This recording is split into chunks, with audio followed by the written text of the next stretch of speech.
let's go over what I'm calling Final Exam Review Part 2, okay, which is 9 questions, and this supplements the last video, which was called like Final Exam Review. These questions are not comprehensive over the semester by any means, but they're great questions, and if you use it as a supplement, like I said, it's wonderful practice. The first question, we will prove 2 statements by contrapositive, and the first, maybe I should mention here, it's not written, but I will write it, that A, B, these are integers. We want to prove if A minus B is odd, then A and B have different parities. So by contrapositive, well, this is an implication. P and here's Q. P implies Q. The contrapositive of an implication is not Q implies, not P. And so let's write what we assume. We assume, let's see, we have integers, A and B, such that A and B have the same parity.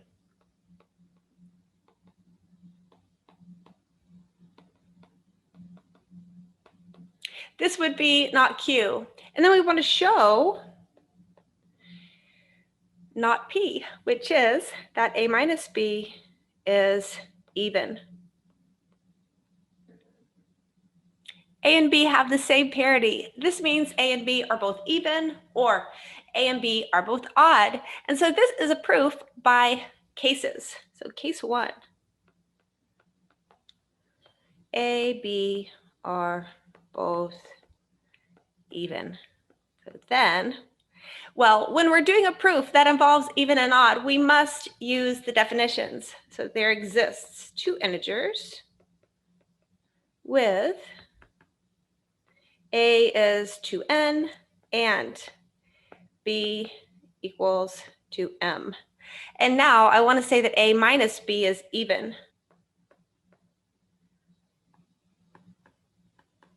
Well, this is 2n minus 2m, which is 2 times n minus m. This is even as n minus m is an integer. Okay, so case 1 is finished. Now case 2, A and B are both odd.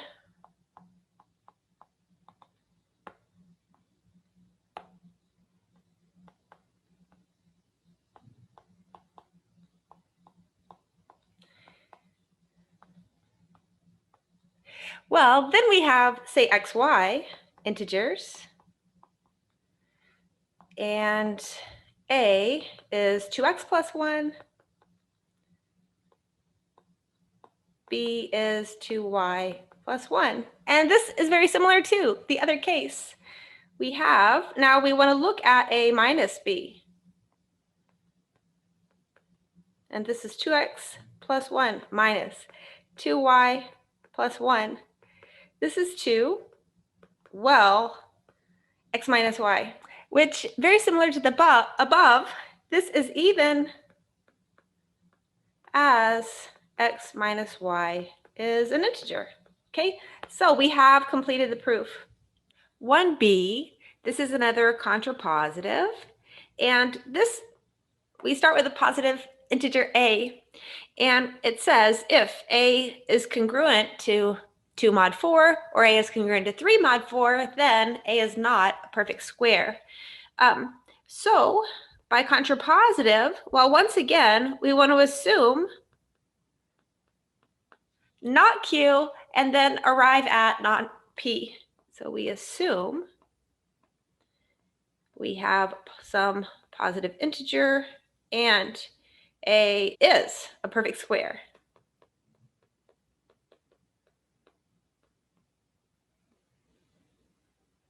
Well, let's think about what perfect square means. Definition of perfect square, it means it is the square of an integer. This means there exists, I'll say n, and I can take this to be natural number with A equals n squared. Okay? Well, Well, what do we want to show? We want to show not P. P is an or. And so not P will be an and. So we want to show A is not congruent to 2 mod 4 and A is not congruent to 3 mod 4. Let us unravel this a little bit. Okay, if we remember the integers modulo 4, we have 4 equivalence classes. We have 0, 1, 2, and 3. And so if A is not congruent to 2 mod 4 and A is not congruent to 3 mod 4, A is either congruent to 0 or 1 mod 4. And if we sort of unravel what that means, I'll say note that we want to show either, let's say A is for K, for some integer K. This would be if A is congruent to 0 mod 4, or A equals, say, 4L plus 1 for some integer L. And this would be if A is congruent to 1 mod 4, okay? So now we have unraveled what we want here, and now we can start the proof. Well, here's what we have. We have A is n squared, and how are we going to get that either this holds or this holds? We are going to use cases, just like we did in the last one. So case 1 is integer n is even, and case 2 will be integer n is odd. Okay, so then there exists y and z with n equals 2y. Now what can we say about A? A is 2y squared, which is 4y squared. Well, 2y quantity squared, but you see 4y squared. And y squared is in z. Okay, well, this was one of the possibilities that we wanted to show. Okay, so we are done with this. Perfect. Case 2.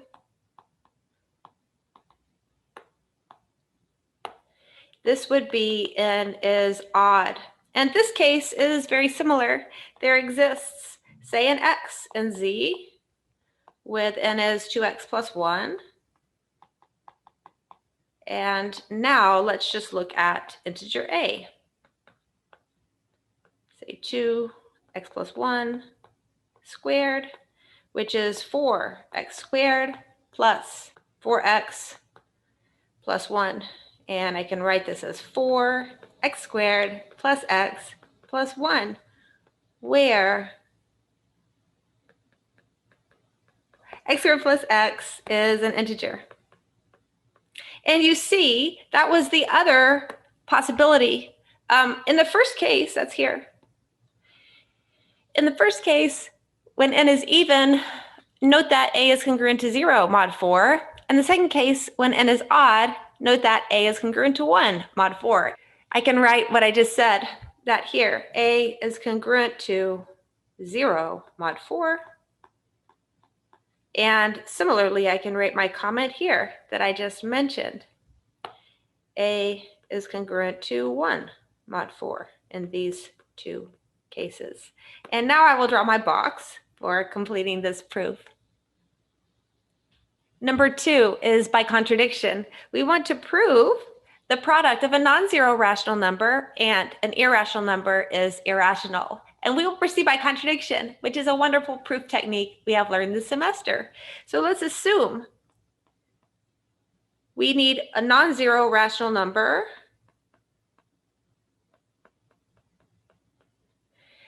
and we have an irrational number. And now here is contradiction because we assume what we're trying to prove is false. And then we argue until we reach a contradiction. So I am starting here. I have this. Okay, this is my x, this is my y. But instead of the product being irrational, I will assume the product is rational. So, and x, y is an element of Q. Okay? And then we argue until we reach something that is false. Well, let's use definition of rational number. We have, I'll just say A, B, C, D integers with, I'll say B and D not equal to 0. And this rational number, x, would be, say, A over B. And the other rational number in our assumption is the product, x times y. And this is C over D. Well, there's more that I can say. As x is not equal to 0, we also have that A is non-zero. And, well, if you have a non-zero number, you can divide by it. So if I take, I can solve for y here. This would be 1 over x times xy, which is b over a times c over d, which is bc divided by ad, with, well, bc and ad are both integers, and a and d are non-zero, and so their product is non-zero. And this gives us that y is an element of Q. That's the definition of a rational number. We have it written as one integer divided by another, where this one is non-zero. Well, you see our contradiction. We have it. Our contradiction is here. Y is in Q and y is not in Q forms a contradiction. This contradicts that y is not in Q.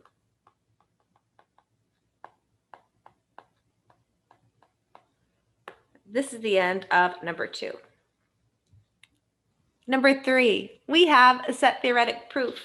First of all, we define NZ, the set, as follows. You take n times little x such that x is in Z. And this is for some integer n. And then, suppose we have 2 sets of numbers. We define this, the a plus b, where a and b are the sets, to be the set containing all sums, little a plus little b, such that little a is in A and little b is in B. And we want to prove 2z plus 3z is z, the integers.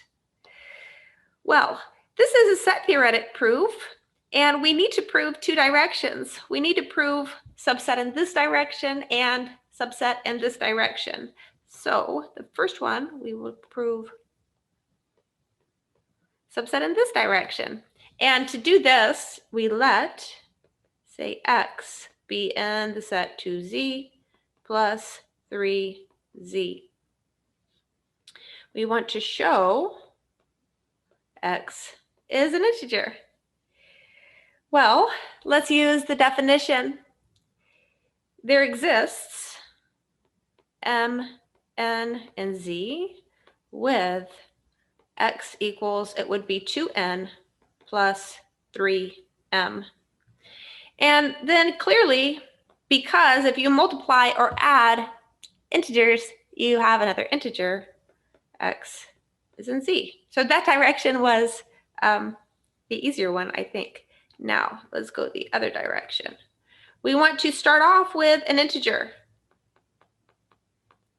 And we want to show that it happens to be in this set, 2z plus 3z. And the way we do that, well, you can see what something in 2z plus 3z looks like. We're going to have to find integers, say n and m, such that x is 2n plus 3m.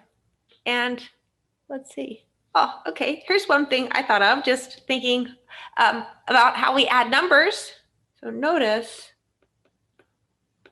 that 2x and minus x are both integers, meaning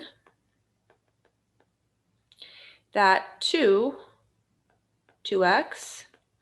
plus 3 minus x is in the set 2z plus 3z. Moreover, well, what is this element? 2 times 2x plus 3 times minus x is 4x minus 3x, which is x. Therefore, this little x is in 2z plus 3z. And this completes the proof. We have proved subset in each direction. Number 4. This one is induction. We want to prove for all integers n bigger than or equal to 2 that this equation holds. When we have a proof by induction, and this will be normal induction in this example, but we have 2 parts, right? We have a basis step, which is typically verification, and then we have an inductive step. In our basis step, we verify for the lowest integer that we're trying to prove the statement for, and this would be n equals 2. The left-hand side, well, this is just 1 over 1 times 2, which is 1/2. And the right-hand side is 1 minus 1/2, which is 1/2. And you see here, the left-hand side and the right-hand side are both 1/2. They are equal. This was the verification of our basis step. Now, for the inductive step, we assume that k is bigger than or equal to 2 integer. And, well, that this holds for n equals k. So we have 1 over 1 times 2 plus 1 over 2 times 3, all the way out to, this would be k minus 1 times k is 1 minus 1 over k. Let's write what we want to show here. This will give us guidance as we work through our proof. We want to show 1 over 1 times 2 plus 1 over 2 times 3, but then all the way out to, now, in this case, we have n equals k plus 1. This would be k plus 1, and then equals will be 1 minus 1 over k plus 1. Now, it's important I said show because I have not established this yet, and I need to start a new sentence to start the proof. We do not want to just start working with both sides of the equation at the same time. It's quite confusing to your reader. So start over a new sentence. And maybe I will just copy and paste some of this, except I want to include the term right before this. So right before this last term, there's a 1 over k minus 1 times k. I wanted to include this term because here's where I'm going to use the inductive hypothesis. The inductive hypothesis says something about this sum. Okay, so let's write this. This would be equal to, this is 1 minus 1 over k.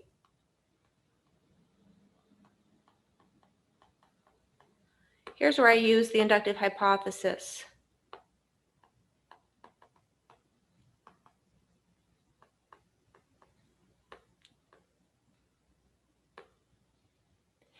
Well, I want to get up this form, right? And this is what I have.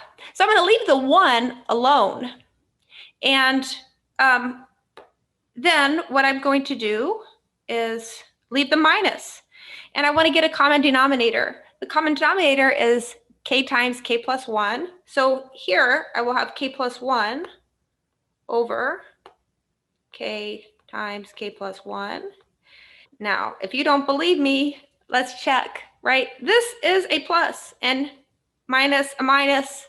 I have a plus also in this second line. But now I can just add these two. This is 1 minus, this would be k plus 1 minus 1 over, we have k times k plus 1. And now this is looking really great because this will be 1 minus k over k times k plus 1. And the final step is we can just cancel out the k's. We have 1 minus 1 over k plus 1. exactly as we wanted. So I will just write as desired, and we are finished with this proof by induction. Number 5. Well, there's 2 parts. There's a part A, we can look here, number 5. There's a part A, there's a part B. And for each one, we want to determine if the relation is reflexive, symmetric, and transitive, and then determine if it's equivalence relation. If it is, give the equivalence classes, and we will list every element in each distinct equivalence class. So the first one, we have a set S, which consists of A, B, 2-element set. And R is a relation on the power set of S given by, this is if you have 2 subsets of S. That's what this says. They're related provided their intersection is empty. And we want to determine, is this reflexive? Is this relation symmetric? And is this relation transitive? And if we say yes, yes, yes, then we've already said yes to the third question, and we will have to do a second step of finding the equivalence classes. If we say no to one or more of these, then we know this part is a no. Reflexive. I'm going to say immediately the answer is not reflexive because, well, we must justify, right? So notice that A, the set containing A, does not relate to the set containing A as, if you take the set containing A, intersect the set containing A, this is not equal to the empty set. And so this relation is not reflexive. Now, symmetric, I'm going to say yes, symmetric. Because, well, if, let's say A relates to B, then this says A intersect B is the empty set. But you see, B intersect A is equal to A intersect B. And this means that B relates to A. And so we do have a symmetric relation here. Transitive, I'm going to say no, it is not transitive. And why would this be? We can notice the set containing A relates to the set containing B as the set containing A, this set intersect, right? These 2 sets have no common elements. And the set containing B relates to the set containing A, okay, for the same reason. However, here, the set containing A does not relate to the set containing A. That we have already justified, although I will justify it again here.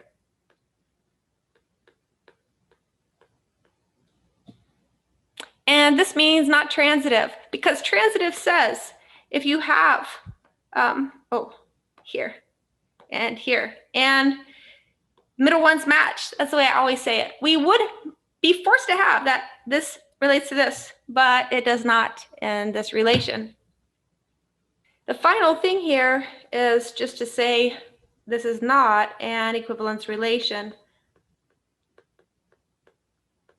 That answers the second part of the question. So now we're going to look at part B, which is the second relation, but we will do the exact same thing as here. We will determine if it is reflexive, symmetric, and transitive, and then determine if it is an equivalence relation, and if so, give its classes. The relation is here.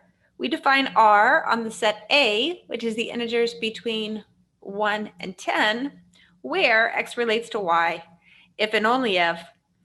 When you take the floor of X over 3, you get the floor of Y over 3. Okay? So the question, is this reflexive? Is this symmetric? And is this transitive? Well, we will see the answer is yes, and yes, and yes. And so in particular, the second part, yes, this is an equivalence relation. We will find the distinct classes in just a moment, but why is this reflexive? So let's let, say, A and A. Then if we take the floor of A over 3, this certainly equals the floor of A over 3. And so this means that A relates to A. Symmetric and transitive are actually not much harder than this. So what does symmetric mean? Well, here we need two elements in A with A relates to B. Now, let's translate what that means. So then the floor of A over 3 equals the floor of B over 3. Well, we could just write this in the other order. We could take, and I'll even copy and paste, the floor of B over 3 would be equal to the floor of A over 3. You see? And this is precisely B relates to A. So this relation is symmetric. Now for transitive. Well, for transitive, we need three. We need A, B, and C in A with, we need A relates to B and B relates to C, and we need to show that A relates to C. Well, it's really here, this argument, but it's very much like reflexive and very much like symmetric, because A relates to B means the floor of A over 3 equals the floor of B over 3. Similarly, B relates to C means the corresponding statement with B and C. And so what we want to show is the floor of A over 3 equals the floor of C over 3 to get A relates to C. And of course, those two things are equal. They're both equal to the floor of B over 3. And so R is transitive. Because this relation is reflexive and symmetric and transitive, we have an equivalence relation. And now let's write down the equivalence classes, the distinct ones we will. What we know about equivalence classes. First of all, they partition the set A, okay, which is here. So the classes are disjoint subsets of A whose union is all of A. And the way you get them is just start with any element in A. 1, okay, let's find the class of 1. This would be all integers in A, such that when you take the floor of, say, x over 3, you get the same thing as the floor of 1 over 3. So first of all, 1 is in this equivalence class. That would be true generally. The equivalence class of some element A contains A because this is for any equivalence relation. That's because R is reflexive. But the floor of 1 over 3 is 0. What else has the floor of that number over 3 being 0? It would be 2. Now ask yourself, does 3 work? No, because the floor of 3 over 3 is 1. And so we move on. The next equivalence class, let's find the class of 3. This has 3. Now the floor of 3 over 3 is 1. This would also hold for 4 and for 5. The floor of 4 over 3 or 5 over 3, we get 1, but not 6. In fact, that will be our next equivalence class. The class of 6, we have 6, okay, and 7. The floor of 7 over 3 is 2. The floor of 8 over 3 is 2, but not 9. The floor of 9 over 3 is 3. So now let's move on. We have another equivalence class, which is the class of 9. We have 9 and 10. The floor of 10 over 3 is 3, okay? And that's it. Now we know to stop because every element of A is listed in exactly one equivalence class. And so these are the equivalence classes of this equivalence relation. Now we move into some questions on functions. So we have, first, there's two parts, okay, two parts. And these are both prove. And right after this, we will do a question that looks very similar, but they are both disprove. So start off. We have a function f from z to z, that's 1 to 1. And then we define g this way. We want to prove g is 1 to 1. So how do we prove a function is 1 to 1? Well, you take two elements in the domain such that the function value is equal. And you want to show, in fact, those two elements in the domain were equal to begin with. This is exactly how we want to prove a function is 1 to 1. Well, as g of x equals g of y, we see, well, g of x is 2f of x. And g of y is 2f of y. And dividing by 2, we get f of x equals f of y. Now, f is 1 to 1. This is our hypothesis.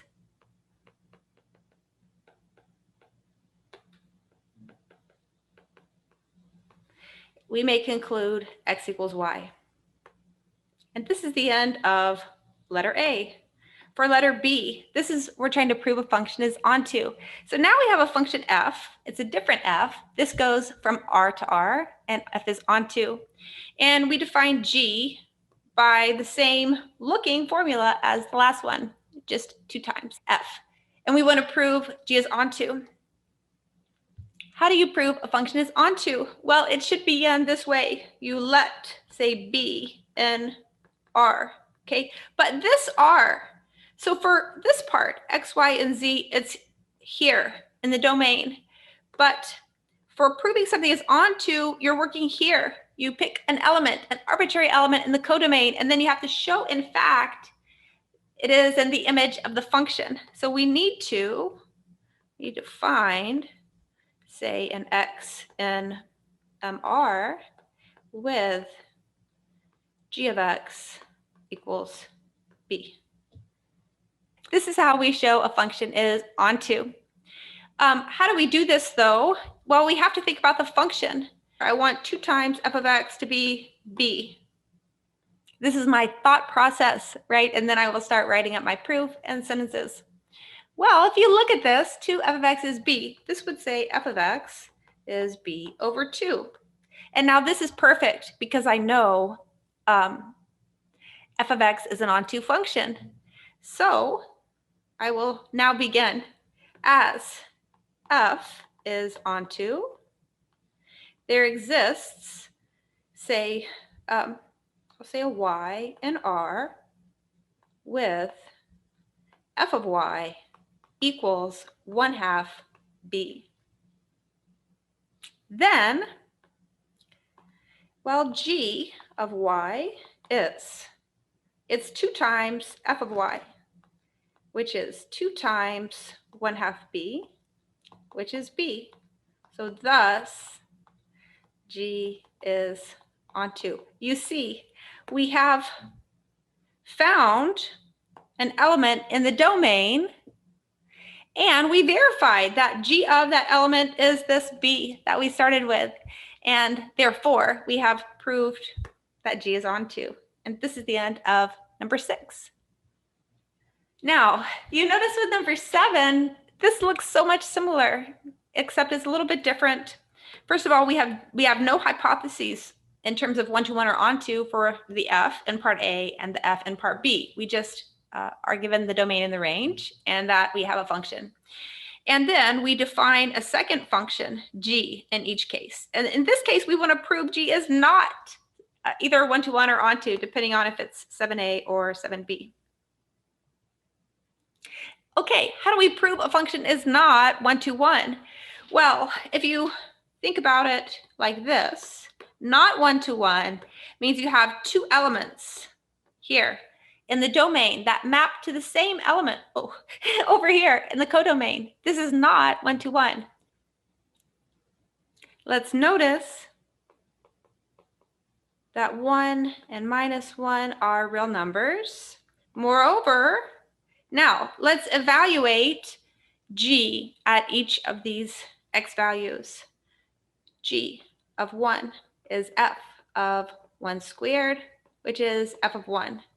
And g of minus 1 is f of minus 1 squared, which is f of 1. Now, f of 1, they're both equal to f of 1. So thus, g of minus 1 equals g of 1, and 1 is not equal to minus 1. This shows g is not 1 to 1. Okay. The next one, 7b, we want to prove a function is not onto. And here, how do you show a function is not onto? Generally, you need to find one element in the codomain that is not in the image. And there might be many more than one, but you just need to find one. So here,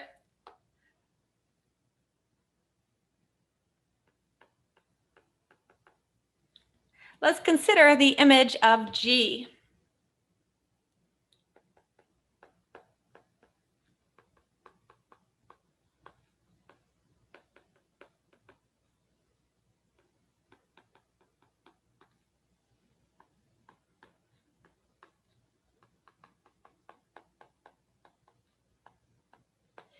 Well, g of x is 2 times f of x, where f of x is an integer. And so therefore, g of x is even. Thus, the image of g contains even integers. Or could say only even integers.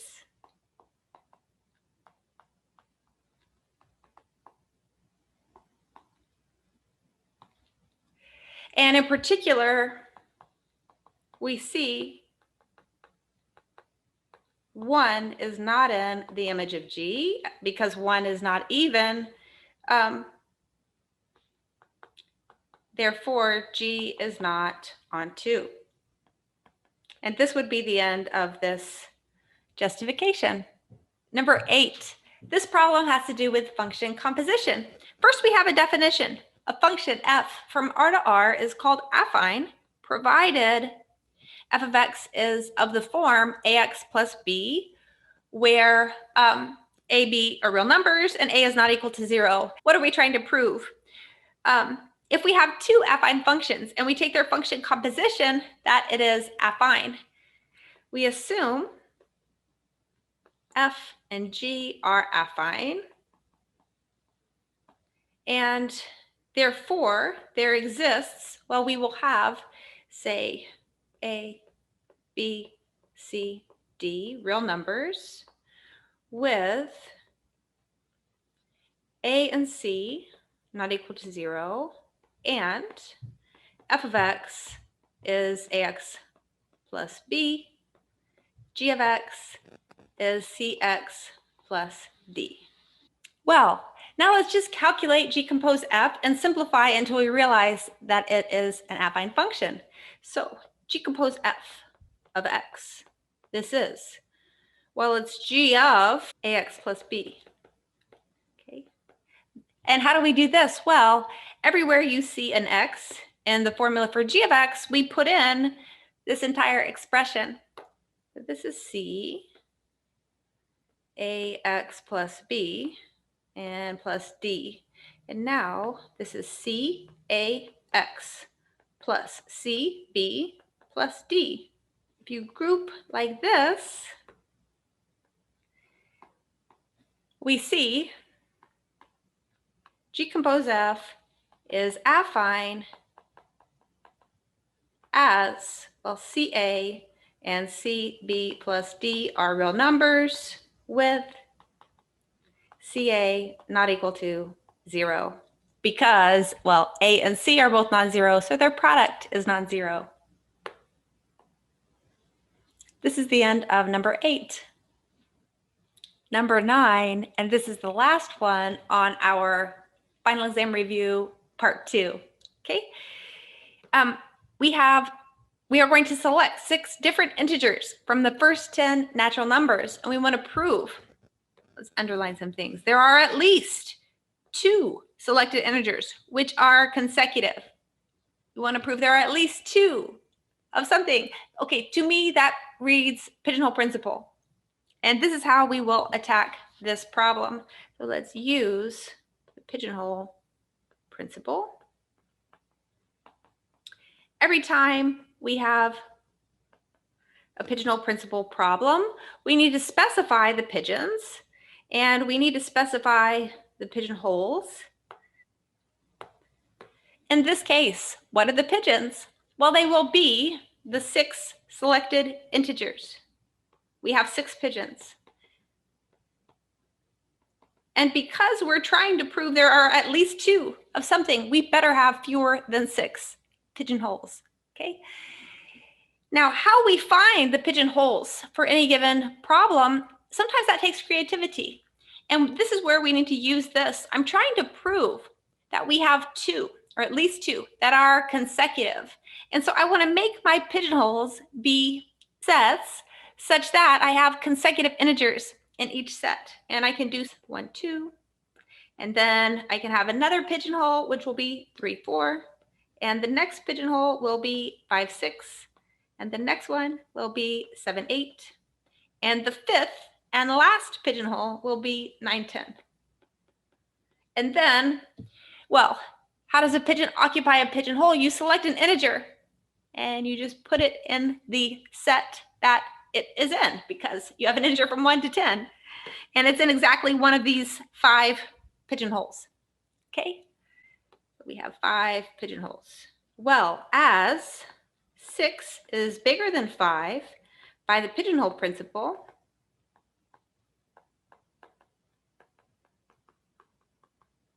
there is at least 1 pigeonhole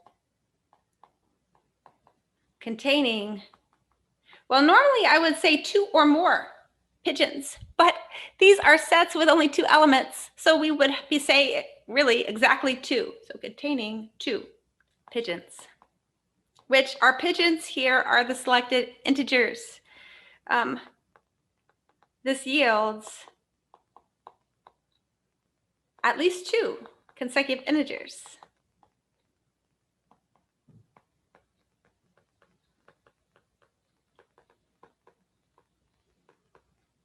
In our selected 6.